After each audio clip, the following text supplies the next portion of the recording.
शिमला में कांग्रेस ने भाजपा पर लगाए गंभीर आरोप का भाजपा ने मीडिया के माध्यम से फैलाया भ्रम। पंचायत चुनाव में कांग्रेस को व्यापक समर्थन।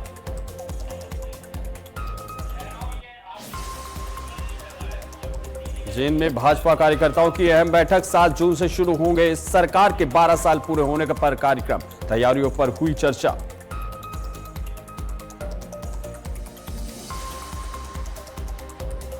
मानसा में सेवा केंद्र कर्मचारियों का तीसरे दिन भी धरना जारी। कम वेतन और शोषण के आरोप में किया कामकाज ठप। मांगे पूरी होने तक आंदोलन जारी रखने की चेतावनी। एचआरटीसी कर्मचारियों का बसें बंद करने का ऐलान। नहीं मानी गई मांगे तो 2 तारीख को प्रदेश भर में होगा चक्का जाम। यूनियन अध्यक्ष ने दी चेतावनी। फरीदाबाद में 13 वर्षीय लड़की से दुष्कर्म के आरोप में पड़ोसी गिरफ्तार। पॉक्सो के तहत मामला दर्ज।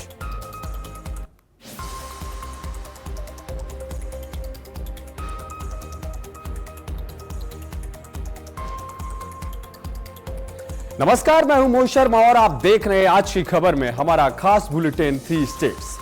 खबर आपको बताते हैं कि हरियाणा के जींद में भारतीय जनता पार्टी की एक महत्वपूर्ण बैठक आयोजित की गई, जिसमें सरकार के 12 वर्ष पूरा होने पर 7 जून से शुरू होने वाले विशेष कार्यक्रमों की रूपरेखा तैयार की गई। बैठक में पार्टी पदाधिकारियों और कार्यकर्ताओं ने भाग लिया। वहीं पूर्व मेयर अवनीत कौर विशेष रूप से मौजूद रहे। इस दौरान पौधारोपण, रक्तदान, स्वच्छता अभियान और जनसंपर्क जैसे जन कल्याणकारी कार्यक्रमों पर विस्तार से चर्चा की गई। नेताओं ने कहा कि भाजपा सरकार की उपलब्धियों को जनता तक पहुंचाने के लिए व्यापक अभियान चलाया जाएगा। साथ ही महिलाओं के सशक्तिकरण और विकास कार्यों पर भी जोर दिया। अच्छी मीटिंग जो है ऑर्गेनाइज की, मैं वो बधाई देना चाहूंगी यहाँ के जिलाध्यक्ष भाई तजिंदर जी को, कि जिन्होंने इतनी अच्छी मीटिंग जो है यहाँ पर ऑर्गेनाइज कराई है। और जो 12 साल पूरे हैं उसके उपलक्ष्य में, जैसे कि आप सब पता ही है आपको कि भाई नरेंद्र मोदी जी, हमारी भारतीय जनता पार्टी सरकार ने बहुत सारे ऐसे काम किए, बहुत सारी ऐसी योजनाएं चलाई जो जन जन के कल्याण के लिए थी। तो उन तक ये जो लाभ है पहुंच भी रहा है और भी पहुंचे, तो उसके लिए कुछ एक कार्यक्रम जो है वो मोदी सरकार ने चलाए हैं। जिसके अंदर सबसे पहला कार्यक्रम हमारा जो है 5 जून को है, जो वृक्षारोपण का कार्यक्रम है। और उसके बाद हमारे जो 7 तारीख को ये मोदी सरकार को 12 साल पूरे हुए, उसके उपलक्ष्य में एक प्रबुद्ध जन सम्मेलन जो है वो भी करवाया जाएगा, जिसके अंदर बुद्धिजीवी लोगों को बुलाकर कुछ एक योजनाएं उनके साथ भी साझा किया जाएगा और कुछ उनके विचार जो है वो भी लिए जाएंगे। अगर कुछ हमें अच्छा लगेगा तो उसके अंदर वो भी हम लोग इम्प्लीमेंट कर सकें। और इसके साथ साथ हम जन कल्याण शिविर जो है वो भी लगाया जाएगा, जो 3 दिन का शिविर लगेगा। जींद के अंदर 3 दिन का जो शिविर लगेगा, इसके अंदर जो भी लाभार्थी लाभ लेना चाहते हैं, जो पात्र लाभ लेना चाहते हैं, वो आकर जो है वो लाभ ले सकते हैं आयुष्मान भारत जैसी योजनाओं का। वहीं शिमला में कांग्रेस ने भाजपा पर पंचायत चुनाव में जीत के झूठे दावे करने का आरोप लगाया। मुख्यमंत्री प्रधान मीडिया सलाहकार नरेश चौहान ने कहा कि भाजपा मीडिया के माध्यम से भ्रम फैलाने की कोशिश कर रही है, जबकि जमीनी फीडबैक कांग्रेस के पक्ष में है और पंचायत स्तर पर कांग्रेस समर्थित उम्मीदवारों को व्यापक समर्थन मिल रहा है। उन्होंने दावा किया कि परिषद और पंचायत समितियों में भी कांग्रेस का प्रदर्शन मजबूत रहेगा। इसके साथ ही उन्होंने कहा कि हिमाचल में पर्यटन गतिविधियों में तेजी आई है और सरकार की नीतियों के चलते कांगड़ा को पर्यटन हब के रूप में विकसित किया जा रहा है। बहुत बड़ी उपलब्धि मैं समझता हूं कि माननीय मुख्यमंत्री जी ने इसकी शुरुआत की और वो खुद वहां तक विजिट किए थे। जब गए थे किन्नौर बॉर्डर पे, तो उन्होंने उसी वक्त इस बात को सुनिश्चित करने के लिए पूरी कार्रवाई अमल में लाई और भारत सरकार के लिए हमारी सरकार की तरफ से लिखा गया कि हमारा जो बॉर्डर है, इंडो तिब्बत जो ट्रेड है, जो पुराने ज़माने में हुआ करता था, उसको दोबारा शुरू करने के लिए जो प्रयास माननीय मुख्यमंत्री जी ने किए, उसमें हमको सफलता मिली है और उसमें कुछ चीज़ों में वो शुरू होने वाला है। वहीं अगली खबर पंजाब के मनसा से है, जहां मनसा में सेवा केंद्र कर्मचारियों का अपनी मांगों को लेकर विरोध प्रदर्शन लगातार तीसरे दिन भी जारी रहा। कर्मचारियों ने कामकाज ठप कर धरना देते हुए रोष प्रदर्शन किया, जिसके चलते सेवा केंद्रों पर आने वाले लोगों को भारी परेशानी का सामना करना पड़ रहा। प्रदर्शन में कांग्रेस नेता गुरप्रीत सिंह विक्की ने भी शिरकत की और कर्मचारियों को उनकी मांगे उच्च स्तर तक पहुंचाने का आश्वासन दिया। कर्मचारियों का आरोप है कि वे लंबे समय से बेहद कम वेतन पर काम कर रहे हैं और अब विरोध के चलते उनकी तनख्वाह भी रोक दी गई है। प्रदर्शनकारियों ने साफ कहा है कि जब तक उनकी मांगे नहीं मानी जाती, आंदोलन जारी रहेगा। ਜਿਹੜੀਆਂ ਪ੍ਰਾਈਵੇਟ ਕੰਪਨੀਆਂ ਨੇ ਇਹਨਾਂ ਸਾਡਾ ਸ਼ੋਸ਼ਣ ਕੀਤਾ ਜਾ ਰਿਹਾ, ਸਾਨੂੰ 10-10 ਹਜ਼ਾਰ ਰੁਪਏ ਦੇ ਉੱਤੇ ਮਤਲਬ ਕੰਮ ਕਰਵਾ ਰਹੇ ਨੇਗੇ। ਤੇ ਹੁਣ ਅਸੀਂ ਨੇ ਜਦੋਂ ਆਪਣਾ ਹੱਕ ਮੰਗਿਆ ਤਾਂ ਅਸੀਂ ਆਪਣਾ ਰੋਸ ਪ੍ਰਦਰਸ਼ਨ ਕਰਿਆ ਤੇ ਹੁਣ ਇਹ ਸਾਨੂੰ ਮਤਲਬ ਕਿ ਨਵੇਂ ਬੰਦੇ ਰੱਖ ਰਹੇ ਨੇ ਸਾਡੀ ਜਗ੍ਹਾ ਤੇ, ਟਰਮੀਨੇਸ਼ਨ ਦੇ ਆਰਡਰ ਆ ਗਏ ਤੇ ਸਾਨੂੰ ਕਹਿੰਦੇ ਤੁਸੀਂ ਘਰੇ ਜਾਓ, ਅਸੀਂ ਨਵੇਂ ਬੰਦੇ ਤੋਂ ਕੰਮ ਕਰਵਾਉਣਾ। ਅਸੀਂ ਆਖਿਆ ਵੀ ਅਸੀਂ ਕੰਮ ਨਹੀਂ ਹੋਣ ਦੇਣਾ ਤੇ ਸਾਨੂੰ ਪੁਲਿਸ ਪ੍ਰਸ਼ਾਸਨ ਤੋਂ ਧਮਕੀਆਂ ਦਿਵਾ ਰਹੇ ਨੇ। ਤੇ ਹੁਣ ਅਸੀਂ ਆਪਣਾ ਜਿਹੜਾ ਰੋਸ ਪ੍ਰਦਰਸ਼ਨ ਹੈ ਉਹ ਕਰ ਰਹੇ ਹਾਂਗੇ ਤੇ ਸਾਡੀ ਗੱਲ ਸੁਣਨ ਵਾਸਤੇ ਅੱਜ ਗੁਰਪ੍ਰੀਤ ਵਿੱਕੀ ਜੀ ਆਏ ਨੇਗੇ ਤੇ ਤਾਂ ਕਰਕੇ ਵੀ ਜਿਹੜੀ ਸਾਡੀ ਗੱਲ ਹੈ ਸਰਕਾਰ ਤੱਕ ਪਹੁੰਚ ਸਕੇ। देखो आम घरां दे मुंडियां दी सरकार ਜਿਹੜੀ ਕਹਿੰਦੀ ਸੀ ਕਿ ਅਸੀਂ ਆਮ ਘਰਾਂ ਦੇ ਹੈਗੇ ਆ, ਉਹ ਆਮ ਘਰਾਂ ਦੇ ਮੁੰਡਿਆਂ ਨੂੰ ਤੰਗ ਕਰੀ ਜਾਂਦੇ ਆ। ਸੇਵਾ ਕੇਂਦਰ ਦੇ ਮੁਲਾਜ਼ਮ ਜਿਹੜੇ ਕਿ ਜਿਨ੍ਹਾਂ ਦੇ ਸਾਰੇ ਸਰਕਾਰੀ ਜਿਹੜਾ ਲੋਕਾਂ ਦਾ ਆਮ ਲੋਕਾਂ ਦਾ ਕੰਮਕਾਰ ਜਿਹੜਾ ਕੋਈ ਸਰਟੀਫਿਕੇਟ ਬਣਾਉਣੇ ਆ, ਕੋਈ ਜਿੰਨਾ ਵੀ ਕੰਮ ਹੈ ਸੇਵਾ ਕੇਂਦਰ ਸੁਵਿਧਾ ਕੇਂਦਰ ਦਾ, ਉਹ ਸਾਰੇ ਮੁਲਾਜ਼ਮ ਸਾਡੇ ਭੈਣ ਭਰਾ ਛੋਟੇ ਇਹ ਧਰਨੇ ਤੇ ਬੈਠੇ ਆ ਕਿ ਸਾਨੂੰ ਪੱਕਾ ਕਰੋ, ਸਾਨੂੰ ਕੰਪਨੀਆਂ ਦੇ ਹੱਥੋਂ ਸਾਨੂੰ ਨਾਲ ਲੁੱਟ ਸਾਡੀ ਕਰਾਓ। 10,000 ਰੁਪਈਆ ਇੱਕ ਜਾਣੇ ਨੂੰ ਦੇ ਰਹੇ ਆ ਮਹੀਨੇ ਦਾ। 10,000 ਚ ਕੀ ਹੁੰਦਾ? ਇਹੀ ਕਹਿਣਾ ਚਾਹੁੰਦੇ ਹਾਂ ਵੀ ਸਾਡੀ ਜਿਹੜੀ ਸੈਲਰੀ ਹੈ ਜੀ, ਸਾਡੀ ਤਨਖਾਹ ਗੀ ਜਿਹੜੀ ਉਹ ਬਹੁਤ ਘੱਟ ਹੈਗੀ। ਪਿਛਲੇ ਕਈ ਸਾਲਾਂ ਤੋਂ ਕੰਮ ਕਰ ਰਹੇ ਹਾਂ, ਜਿਵੇਂ 10 ਸਾਲਾਂ ਤੋਂ ਆਪਰੇਟਰ ਕੰਮ ਕਰ ਰਹੇ ਆ, ਮੈਂ ਵੀ ਪਿਛਲੇ 6-7 ਸਾਲਾਂ ਤੋਂ ਕੰਮ ਕਰ ਰਹੀ ਹਾਂ। ਮਤਲਬ ਜਿਹੜੀ ਸਾਡੀ ਤਨਖਾਹ ਗੀ ਉੱਥੇ ਦੀ ਉੱਥੇ ਹੀ ਖੜੀ ਹੈਗੀ। 10,000 ਚ ਅੱਜ ਕੱਲ ਕੁਝ ਕੋਈ ਗੁਜ਼ਾਰਾ ਨਹੀਂ ਹੁੰਦਾ, ਤੁਹਾਨੂੰ ਵੀ ਪਤਾ ਹੈ, ਮਹਿੰਗਾਈ ਦਾ ਟਾਈਮ ਆ। ਬਸ ਇਹੀ ਹੈ ਵੀ ਸਾਡੀ ਸੈਲਰੀ ਹੈ ਜਿਹੜੀ ਉਹ ਵਧਾਈ ਜਾਵੇ ਤੇ ਜਿਹੜਾ ਠੇਕੇਦਾਰੀ ਸਿਸਟਮ ਹੈ ਉਹ ਖਤਮ ਕੀਤਾ ਜਾਵੇ। ਸਾਡਾ ਜਿਹੜਾ ਬਣਦਾ ਭੱਤਾ ਉਹ ਦਿੱਤਾ ਜਾਵੇ, ਸਾਰੀਆਂ सहूलतां ਦਿੱਤੀਆਂ ਜਾਣ। वहीं अगली खबर हरियाणा से है, जहां नूंह के आफ्ताब अहमद ने क्षेत्र में धार्मिक स्थलों पर की गई कार्रवाई का विरोध करते हुए सरकार पर गंभीर आरोप लगाए। उन्होंने कहा कि विकास कार्यों के नाम पर धार्मिक स्थलों को नुकसान पहुंचाया जा रहा है, जिससे लोगों की धार्मिक भावनाएं आहत हो रही है। विधायक का आरोप है कि जब वे मौके का जायजा लेने जा रहे थे तो पुलिस ने उन्हें रोक दिया, जिसे उन्होंने लोकतांत्रिक अधिकारों का हनन बताया। उन्होंने प्रशासन से मांग की है कि धार्मिक स्थलों से जुड़े मामलों में संवेदनशीलता बरती जाए और लोगों की भावनाओं का सम्मान किया जाए। प्रशासन का कहना है कि यह कार्रवाई नियमानुसार और विकास कार्यों को ध्यान में रखते हुए की गई।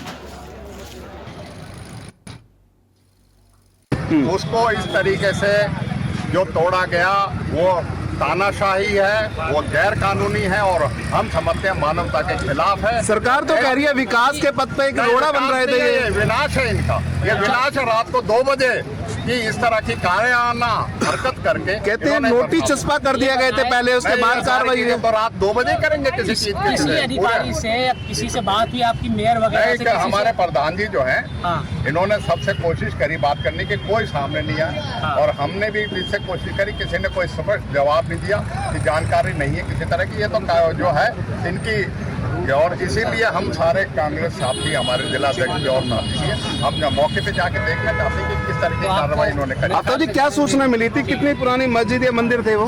बस 30 से 35-40 साल हमें अपने आप ही चलते हुए होंगे। वहीं बिलासपुर के जंटूता विकास खंड में बीडीसी और जिला परिषद चुनावों की मतगणना को लेकर प्रशासन ने तैयारियां पूरी कर ली है। इसी क्रम में राजकीय महाविद्यालय झंडूता में मतगणना प्रक्रिया के सुचारू संचालन के लिए रिहर्सल आयोजित की गई, जिसकी अध्यक्षता रिटर्निंग अधिकारी एवं उपमंडल अधिकारी आशिया शर्मा ने की। इस दौरान मतगणना में तैनात अधिकारियों और कर्मचारियों को प्रक्रिया के विभिन्न चरणों की विस्तृत जानकारी दी गई और पारदर्शिता बनाए रखने के निर्देश दिए गए। प्रशासन के अनुसार 31 मई को सुबह 9 बजे पहले बीडीसी और उसके बाद जिला परिषद के मतों की गणना शुरू होगी। पूरी प्रक्रिया को शांतिपूर्ण और निष्पक्ष ढंग से संपन्न कराने की तैयारी की गई है।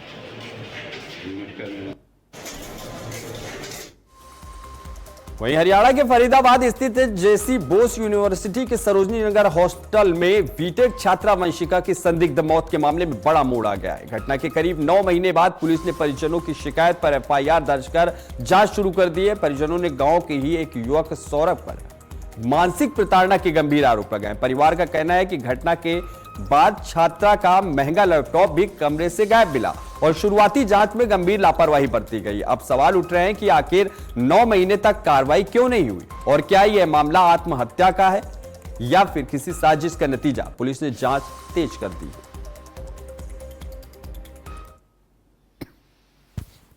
देखिए, मेरे संज्ञान में मामला आया है तो ये काफ़ी पुराना 6 महीने पुराना मामला है। जो लड़की ने सुसाइड किया था उस समय उनके घर वालों की तरफ से कोई कंप्लेंट नहीं थी, सिर्फ 174 की कार्रवाई उन्होंने कराई थी। उसमें आज जब एफआईआर दर्ज हुई है उसी दिन उन्होंने कंप्लेंट दी, जिसके बारे में SHO ने तुरंत उस पर संज्ञान लेते हुए FIR दर्ज कर दी है और उसकी जांच अभी जारी है। वहीं हरियाणा के फरीदाबाद में एक युवक द्वारा पड़ोस में रह रही नाबालिग लड़की के साथ दुष्कर्म करने का मामला सामने आया। आरोपी लड़की को छत पर पानी की टंकी के पास बेहोशी की हालत में छोड़कर फरार हो गया। पल्ला थाना की पुलिस मामला दर्ज कर जांच शुरू की और आरोपी को कुछ ही घंटों में गिरफ्तार कर लिया। पीड़ित की मां के मुताबिक उनके पड़ोस में बच्चे का जन्मदिन था। रात करीब 10 बजे उनकी बेटी जन्मदिन पार्टी में गई थी। रास्ते में उसे पड़ोस में रहने वाला एक युवक मिल गया। बातों में उलझाकर लड़की को वह अपने कमरे में ले गया, वहां उसके साथ दुष्कर्म किया। लड़की बेहोश हो गई तो उसे छत पर पानी की टंकी के पास छोड़कर फरार हो गया। होश में आने पर लड़की ने दुष्कर्म की बात बताई। उसे तुरंत बीके अस्पताल में भर्ती कराया गया और पुलिस को सूचना दी गई। छोटी सी बच्ची है, 13 साल की है, जो विक्टिम है, उस पर इसकी नीयत खराब हुई है और इसको चुपचाप बहलाकर वो अपने घर ले गया।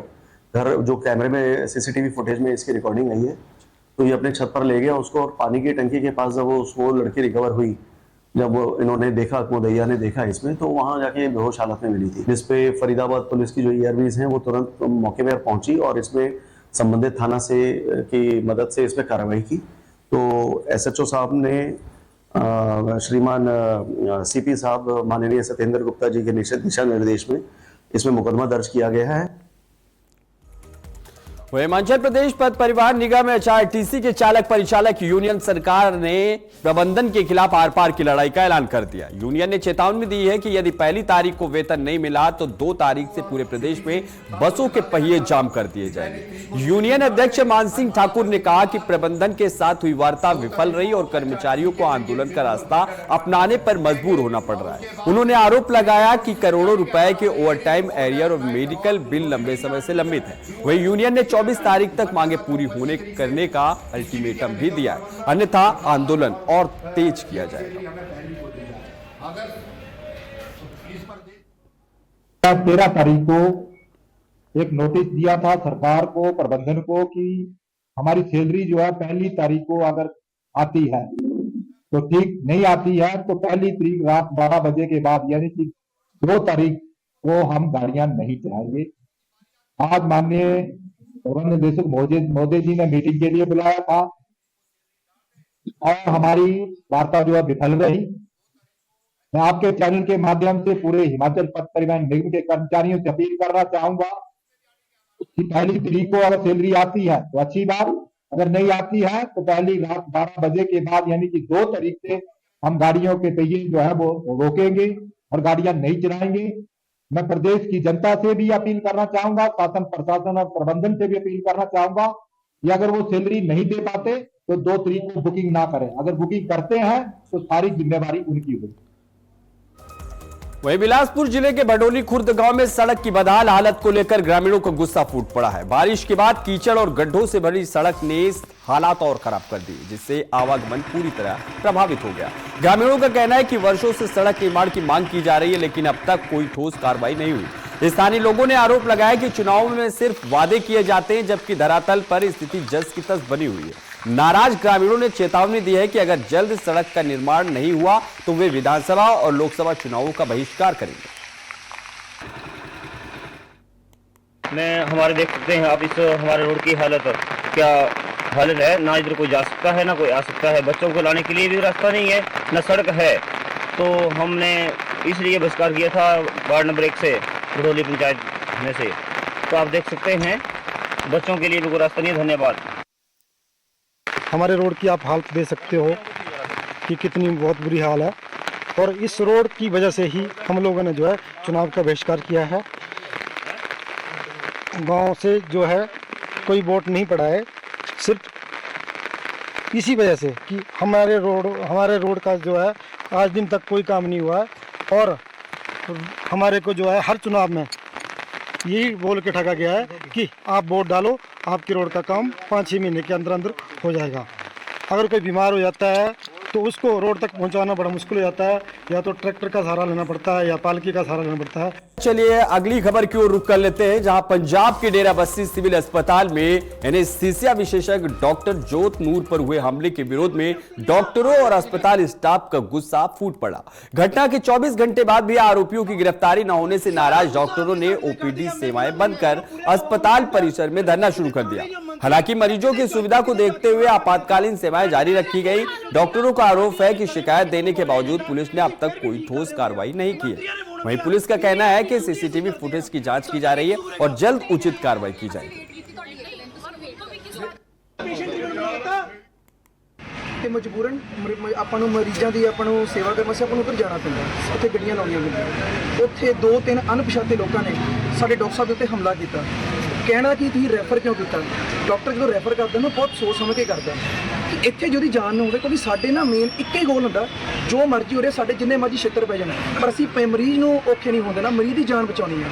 ਉਹਦੇ ਏਵਜ ਦੇ ਵਿੱਚ ਜਦੋਂ ਮਰੀਜ਼ ਨੂੰ ਇੱਕ ਵੱਡੇ ਹਸਪਤਾਲ ਭੇਜਿਆ ਗਿਆ, ਅਗਰ ਇਹਨਾਂ ਜਗ੍ਹਾਵਾਂ ਦੇ ਆਈਸੀਯੂ ਦੀ ਫੈਸਿਲਿਟੀ ਨਹੀਂ ਹੈ, ਜੋ ਦਵਾਈਆਂ ਨਹੀਂ ਹੈ ਜਿਹੜੀਆਂ ਅਸੀਂ ਲਿਖ ਕੇ ਦਿੰਦੇ ਆ, ਇਹ ਸਾਡਾ ਫੇਲੀਅਰ ਨਹੀਂ ਹੈਗਾ। ਤੁਸੀਂ ਜਾਣ ਸਕਦੇ ਹੋ ਕਿ ਪਿਛਲੇ ਸਾਲ ਵੀ ਡੇਰਾਬੱਸੀ ਦੇ ਵਿੱਚ ਇੱਕ ਬਹੁਤ ਆਤਮਘਾਤੀ ਹਮਲਾ ਹੋਇਆ ਸੀ। 2 ਧਿਰ ਆਪਸ 'ਚ ਲੜ ਗਏ ਸੀਗੇ ਤੇ ਪੂਰਾ ਹਸਪਤਾਲ ਨੂੰ ਵੈਂਡਲਾਈਜ਼ ਕਰ ਦਿੱਤਾ ਗਿਆ ਸੀਗਾ। नहीं है डॉक्टरों की हड़ताल नहीं है, बल्कि भी ये अपनी एक कंप्लेंट लैके आए ने कि कल साडे एनएससी के डॉक्टर ने डॉक्टर जोत नूर कौर उन्हां नाल जदों फॉरेस्ट डिपार्टमेंट पार करके आ रहे थे तो फॉरेस्ट डिपार्टमेंट के गेट के उपर 2 अधखड़ उम्र के व्यक्ति होंगे, उन्होंने रोकया तो उन्हां नाल बदसलूकी की, उन्होंने थप्पड़ भी मारिया। मेरा नाम डॉक्टर जोत नूर कौर है, मैं एनएससी के डॉक्टर हाँ। कल पार्किंग करते दो पेशेंट के रिलेटिव आए, उन्होंने मेरे तो पूछा तुसी बेहोशी के डॉक्टर हो? उन्होंने कहा हाँ जी। फिर उस तो बाद वो बहस करन लग गए कि तुसी साडा एक पेशेंट रैफर किया सी हाई रिस्क कह के कि इत्थे सर्जरी नहीं हो सकती, तो ओदी पीजीआई सर्जरी हो गई है, वो बिल्कुल ठीक है। वहीं हरियाणा के कुरुक्षेत्र से बड़ी खबर है, जहां वायरल एक मारपीट के वीडियो पर पुलिस ने त्वरित कार्रवाई करते हुए 5 आरोपियों को गिरफ्तार कर लिया। मामला बाबायन क्षेत्र के गांव प्रहलादपुर की एक चाय की दुकान का है, जहां कुछ युवकों पर लाठी डंडे, बिंडे और गंडासी से जानलेवा हमला किया गया था। वायरल सीसीटीवी वीडियो का संज्ञान लेते हुए पुलिस ने जांच शुरू की है और आरोपियों की पहचान कर उन्हें गिरफ्तार कर लिया। पुलिस ने वारदात में इस्तेमाल बाइक और गंडासी की बरामद कर ली है। सभी आरोपियों को अदालत में पेश कर जेल भेज दिया गया।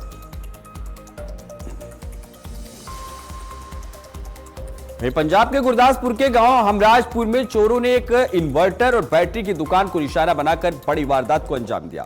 चोरों ने दुकान का शटर और सेंट्रल लॉक तोड़कर भीतर रखे 3 इन्वर्टर, 2 बैटरियां और करीब 9,000 रुपए की नकदी चोरी कर ली। वारदात को अंजाम देने से पहले चोरों ने दुकान के बाहर लगे सीसीटीवी कैमरे भी तोड़ दिए ताकि उनकी पहचान ना हो सके। दुकानदार के अनुसार उसे करीब 1 लाख रुपए का नुकसान हुआ है। घटना की सूचना पुलिस को दे दी गई है और जांच शुरू कर दी गई है। वहीं गांव में इस घटना के बाद दहशत का माहौल है। मैं रमनवीर सिंह मौजूदा सरपंच पिंड हमराजपुर दा हां जी। ਇਹ ਸਾਡੇ ਇੱਥੇ ਜੋਗਿੰਦਰਪਾਲ ਕਾਲੇ ਦੀ ਦੁਕਾਨ ਆ ਪਿੰਡ ਦੇ ਬਾਰ-ਬਾਰ ਮੰਦਿਰ ਦੇ ਨਜ਼ਦੀਕ ਹੀ ਜੀ। ਇਹ ਤਕਰੀਬਨ 7:30 ਵਜੇ ਮੈਨੂੰ ਵੀ ਫੋਨ ਗਿਆ ਵਾ ਵੀ ਇਦਾਂ ਇੱਥੇ ਚੋਰੀ ਹੋ ਗਈ ਆ ਤੇ ਇੱਥੇ ਆਏ ਆ ਕੇ ਵੇਖਿਆ ਦੁਕਾਨ ਦਾ ਸ਼ਟਰ ਜਿਹੜਾ ਥੱਲੇ ਵਾਲੀ ਪੱਤੀ ਕੱਢ ਕੇ ਬਾਹਰ ਸੁੱਟੀ ਹੋਈ ਹੈ ਇੱਥੇ ਤੇ ਇੱਥੋਂ 3 ਇਨਵੇਟਰ 3 ਬੈਟਰੀ 2 ਇਨਵੇਟਰ ਤੇ ਇੱਕ ਆਰਓ ਜਿਹੜਾ ਤੇ 9000 ਰੁਪਏ ਦੇ ਲਗਭਗ ਨਗਦੀ ਸੀ ਇਹਦੇ ਇੱਥੇ ਗੱਲੇ ਵਿੱਚ।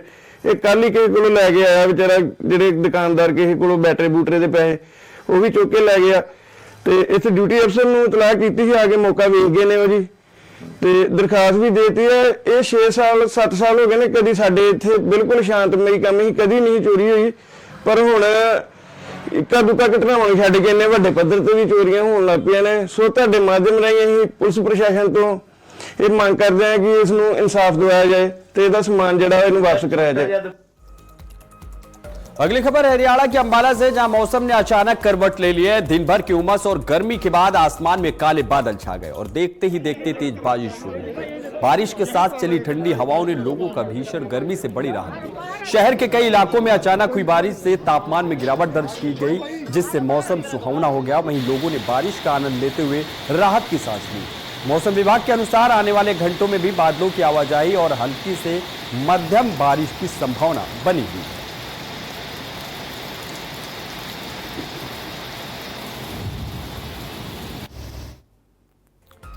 वहीं पंजाब में आज सुबह से मौसम ने करवट ली और कई जिलों में तेज बारिश के साथ आंधी तूफान देखने को मिला। बारिश के चलते तापमान गिरावट दर्ज की गई है, जिससे लोगों की भीषण गर्मी से राहत मिली।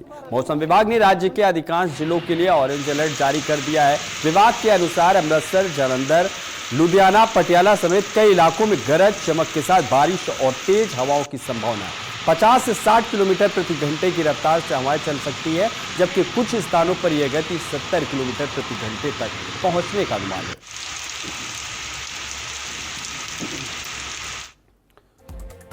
बुलेटिन में फिलहाल बस इतना ही। देश और दुनिया की तमाम बड़ी खबरों के लिए देखते रहिए आज की खबर।